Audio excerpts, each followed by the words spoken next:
Joe was fearless. He wasn't afraid. Once he was in the Fenian Brotherhood, he knew that he had to take it as it came. There was no way Joe was ever going to bend the knee to anybody.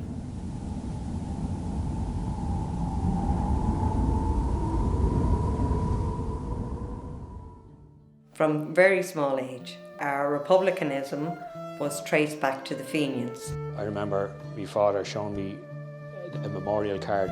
He said next year this will be 100 years old. So at the time I remember thinking, something to be 100 years old, this was truly ancient, you know.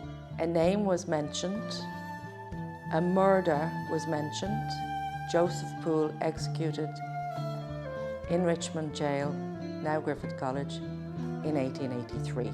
2016, I met up with Eileen and we went about helping the Poole family in researching their ancestor, Joe Poole.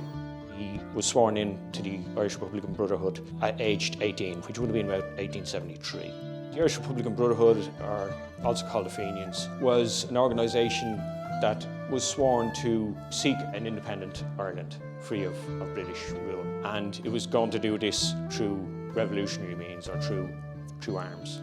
British rule in Ireland at that time was brutal. There was no justice ever given to Irishmen. They had just come out of a famine, a genocide. There was bound to be an uprising at some stage, so that's when Joe joined the Fenians. Joseph Poole was born at Blackfriar Bridge when he was about 17 years of age. His mother died. Summer of 1880, he married a girl called Elizabeth Hanley, but unfortunately, after about 6 months, she got ill and died. His eyes were, you know, you could see a story there. Not angry, not hard. He looked to me like sensitive. He looked to me like he cared. There wasn't very many people who would go outside and risk their life for something that may not change.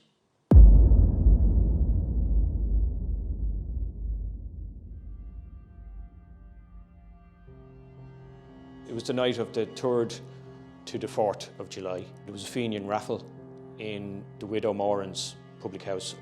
Poole left the public house with a man called John Kenny, and he walked home with Kenny to Kenny's house. Kenny lived off Seville Place. Before he left, Joseph Poole stood up and said, right, it's time to go, I'm going to head on. And John Kenny said, I'll see you to the end of the lane.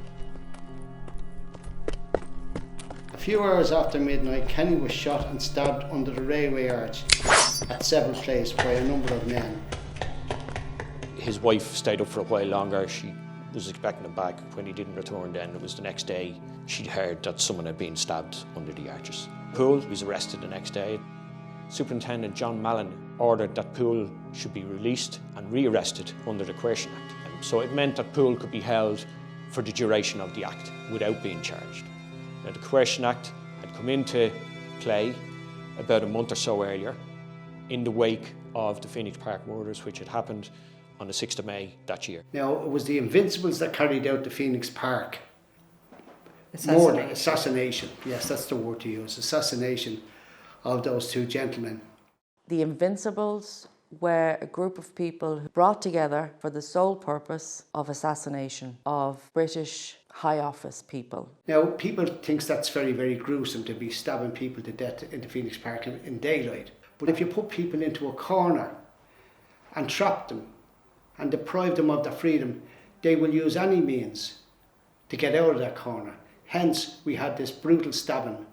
When Poole got out of prison with the expiration of the Coercion Act, he found that Lamey, his brother-in-law, took most of the circle over to this group that was linked to the Invincibles. He was in charge of all arms that was in Dublin City at the time for the IRB. If you wanted something, Joe was the man to go to. He would make the decision whether you get it. Poole was giving some of the lads a hard time, demanding that weapons and money should be returned to the circle. It belonged to the circle, he said. There was a falling out. But I mean, that was quite common. If you were infiltrated at that stage by the British or their agents here in Dublin, they would convince you, because you wouldn't know who they are obviously, that Joe isn't a good guy. It was decided that they would get rid of Poole. So they created a thing called, what they called a vigilance. Basically it was assassination squad. And this vigilance committee would also, to use the words quote unquote, deal with obnoxious people. Obnoxious people being people within the organisation that either don't agree, work against, or inform would be assassinated. Over a number of nights, they went about the city looking for Joe Poole to bump him off, basically. And they followed him as he went from one pub to another, ended up on Abbey Street, just off O'Connell Street there. A new group of police officers were watching suspects. They saw someone pull a gun on Abbey Street. Constable Cox was shot dead, and one of the vigilants was wounded. The next day, Joe Poole was arrested. Until the late spring of 1883, he languished in Kilmainham jail under the charge of killing a police constable. The evidence that the police found, however, from the other IRB man who had been picked up, a fellow called Thomas Devine, became an informer. He explained that they were out to kill Joe Poole that night. They were released on bail eventually.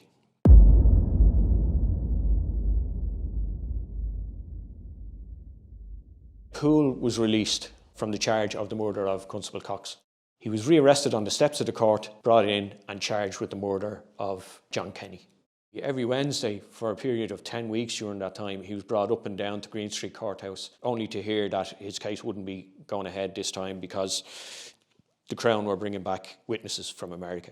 One of those witnesses was Sarah Kenny. Sarah Kenny was John Kenny's wife. She was in the room the night that Joe and John arrived. They have a bed in the room.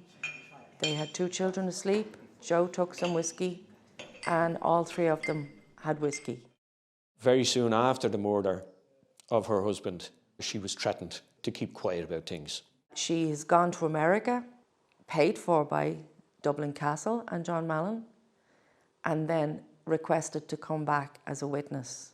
The first trial on the 12th and 13th of November, the Crown were trying to form a case to say that Poole led Kenny to his death from the house. Sarah Kenny described how Poole came back to the house, described how they had a drink, and described how when he got up to go, her husband says, "I'll see you to the end of the lane." You know, it wasn't backing up the Crown's case. It stood anyway. It showed that Poole was with Kenny that night. Kenny was found to be an informer, but he was also a friend of Joe's. Really, the chief witness against Poole was William Lamy, his brother-in-law. In 1869, he married Joe Poole's sister Sophie. By all accounts, they seem to have been close up to these events. Poole used to visit. He used to take his meals in Sophie's house. Now, Lamy was French of origin. He was also a Protestant. He had no history connection to Ireland as such, so he saw this as an opportunity to travel and start a new life. During the trial, Lamy said that Poole, on the night of the murder, came to him afterwards and said, "Kenny will tell no more, we've got rid of him." And he said that Poole had asked him before the murder to give him an alibi. Now, Poole couldn't have asked for an alibi before the murder because Poole admitted after the murder to the police he wasn't looking for an alibi. He admitted he'd been with Kenny. He didn't have a problem being with Kenny. Lamy declared Poole as leader of the Fenian's Vigilante Committee. I'm after leaving the public house with Kenny. I go back to his house and we have some more drinks with the people living across the landing. But why would a man who's about to kill someone go back to his house first when he could have killed him walking through town? I'm sure they walked down through the arches on Seville Place on the way to Kenny's house. That would have been the time to do it. There was 4 men outside waiting. Who were they waiting for? Who was sure to leave that house? Joe. The first trial took an hour for them to deliver the verdict, which was not guilty. It was just all informers and everything else. I think John Mallon prided himself being the best to get prisoners to inform. Nothing would budge Joe into informing. They couldn't entice him with money and they couldn't entice him with liberty. So they had to get rid of Joe.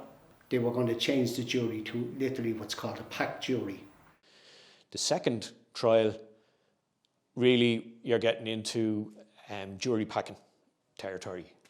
The Crown Solicitor at the time would pick non-Catholic people who he would see would give him the right verdict. But it meant that everything was stacked up against Poole for the second trial on the 20th and 21st of November. The second trial was a half an hour to say he was guilty. Despite all the evidence in favour of Joe, they took the word of the informers. And especially Lammy. Lammy was crucial in that because he was a family member. At the end of the second trial, the punishment was death by hanging. The newspapers at the time are, I suppose the way they're written, it pulls on the heartstrings. It describes Poole standing forward in the dock, and he made what's a fairly well-known speech. As he was making his speech, his father, Frederick Poole, let out a cry, "Joe, my Joe," and had to be helped from the court. He was sobbing, but Joe stayed firm.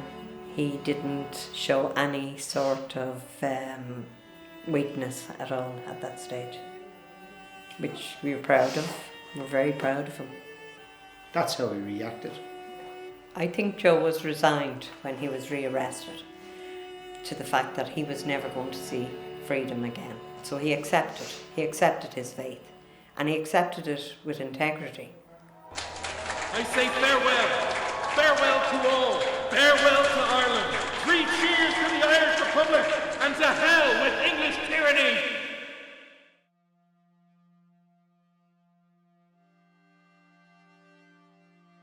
Around the start of December, he was brought here to what was Richmond Prison.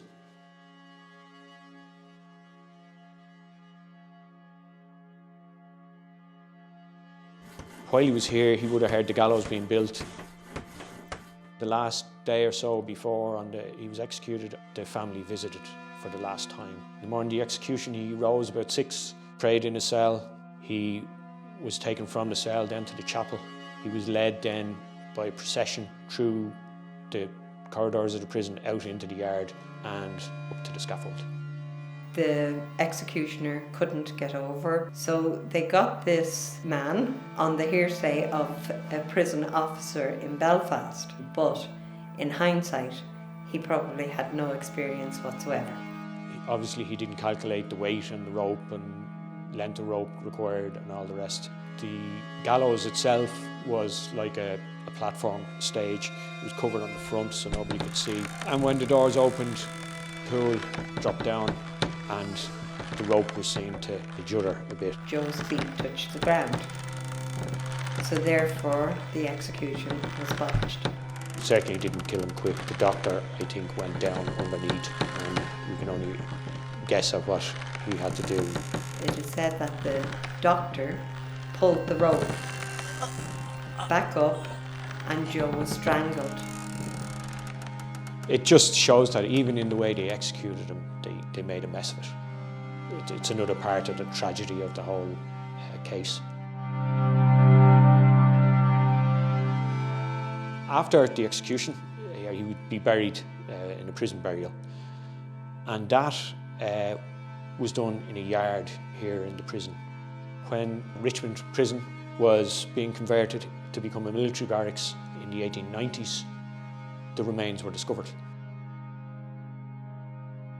His stepmother wanted the remains back so that he could be buried with his father in Glasnevin. 2 letters were written by a solicitor looking for the remains back, and Mallon directed that no, should be just ignored. They weren't even acknowledged. Mallon informed the OC, officer commander, that he had no living relatives whatsoever, so just bury him somewhere. He's insignificant, which was duly done. But he had literally hundreds of relatives in Dublin City. It's a huge name on the north side of Dublin still to this day. It was a very proud name. I Huge remember name. being told as a child, your family are very well known, the Pooles, that you carry that name with pride and never let it down. John Mallon and the establishment at the time took a man, a human being, and put him in a hole like a dog, and he's been completely and utterly forgotten. Joe's body would never be released to the family because an autopsy would reveal the truth about that execution. 1955, his brothers, who were all elderly men, approached the site here had become an Irish Army barracks. They dug behind what was the old drill shed, but they found nothing. And then more recently, other members of the Poole family approached the college. The Joe Poole Committee was formed and a search began to find the remains. The committee worked together to plan for a possible dig and to see if he could be found. We scanned these grounds going up along the canal, and we looked at the remote places where they were likely to have put the remains of Joe. They're going to do inch by inch the way these archaeologists do it, because they know he's not 3 foot. They know he's further down now with the research we've done. Everybody's quite happy that this problem's going to be solved. On an emotional level, I very much wanted him to be found, and I was prepared to put away logic. But unfortunately he wasn't there. So at that stage it looked like we'd never know. But at one of the meetings then it was agreed we'd try to siphon through all the evidence again.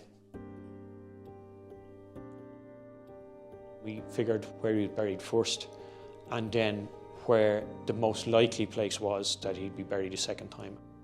More than likely it was on the north side of the railings, which is now just inside the gates of the National Boxing Stadium. There's a building there at the present time. It was built in the past decade or two. The Innocent Project tried to look at the case and look at the potential of a presidential pardon. For me personally, I don't think an Irish president needs to pardon Joseph Poole. The pardon should have been before his execution, and that's the way I look at it. Really, if anyone should be apologising, it should be, the Crown, the British government.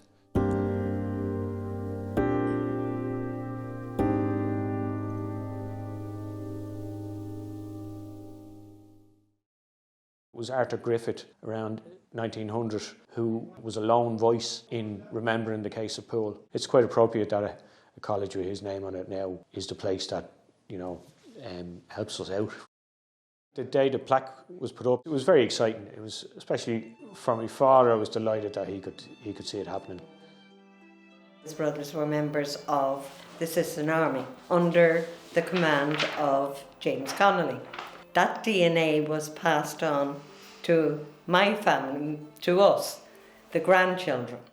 His case has gone on to be a small part in the nation's history, I suppose, the history of independent struggle, Because it's a college, it's well looked after. It has history. This history should be told, and the building is here to tell it. Hopefully he'll be found someday.